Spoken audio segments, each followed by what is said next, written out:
Alors, pour mon premier problème de division, je vais commencer avec un problème simple. Je vais faire 75 divisé par 4. Mon diviseur est 4. Alors, je vais faire 4 groupes dans lesquels je vais placer.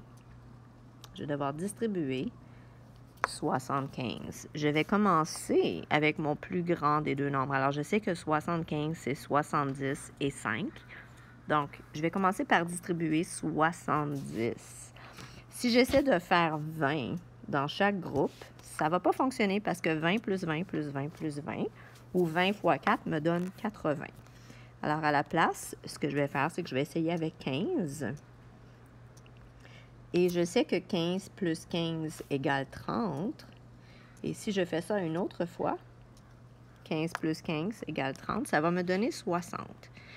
Pour ne pas oublier les nombres que je vais distribuer, pour ne pas oublier où j'en suis rendue, je vais soustraire pour m'aider.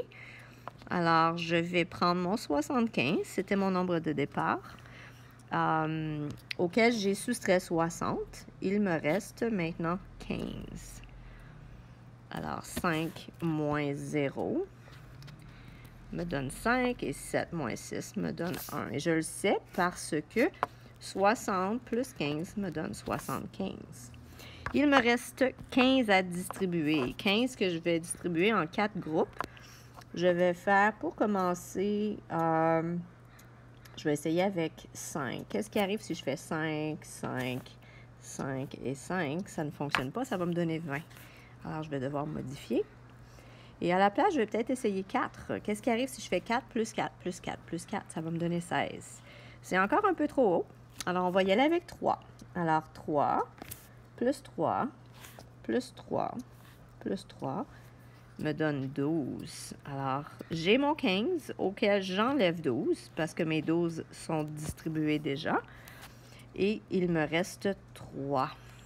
Alors, ma réponse de 75 divisé par 4, si j'additionne bien, ça me donne 15 plus 3. Ça va faire 18. Alors, c'est 18, mais on n'oublie pas le reste. Si j'avais à diviser 75 élèves en 4 bateaux, j'aurais 18 élèves par bateau. Il ne faut pas oublier les 3 qui restent. D'accord? Alors, on va écrire 18, il reste 3. Et si je veux vérifier si j'ai bien fait mon calcul, je vais additionner 18 plus 18 plus 18 plus 18 plus 3, parce qu'il en reste 3 à l'extérieur. Et ça devrait me donner 75.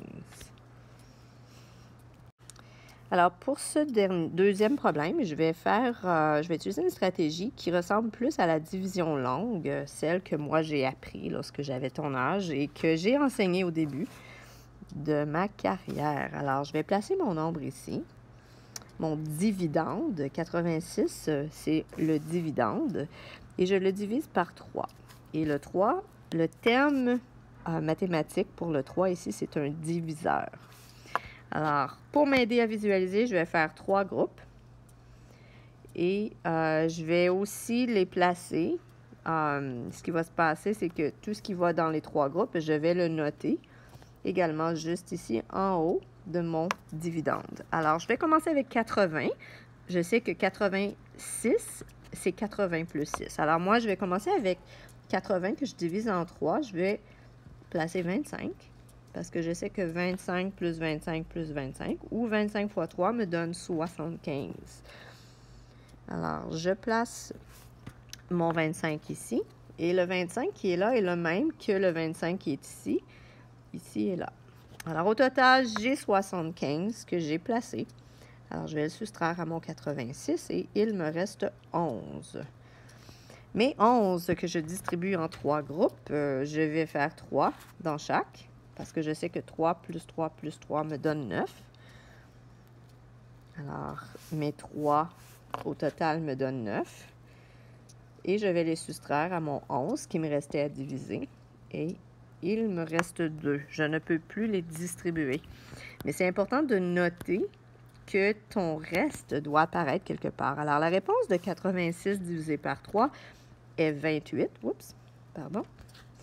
est 28. Et le 28, il apparaît ici aussi. Alors, la réponse est 28. Et il me reste 2. Il ne faut pas oublier les 2. Si je faisais un problème comme ça, et que c'était des personnes que je divisais, alors j'ai 86 élèves et je les place dans 3 autobus, j'aurais 2 petits amis qui ne pourraient pas entrer. Alors, il ne faut pas les oublier et c'est important de les noter ici pour ma réponse. Et voilà.